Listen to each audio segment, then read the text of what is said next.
રામાયણની વાર્તા રાવણના 10 માથાનું રહસ્ય.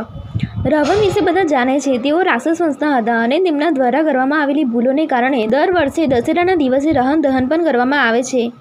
By the way, શું તમે જાણો છો કે રાવણ એક મહાન વિદ્વાન અને વિદ્વાન હોવાની સાથે ભગવાન શિવના પરમ ભક્ત હતા? એક સમયે રાવણે વિચાર્યું કે શા માટે તેના પ્રિય ભગવાન શિવને પ્રસન્ન ન કરીએ.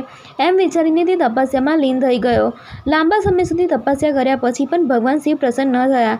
તેથી રાવણે તેનું માથું કાપીને ભગવાન શિવને અર્પણ કર્યું. આ પછી તેનું માથું ફરી જોડવામાં આવ્યું હતું.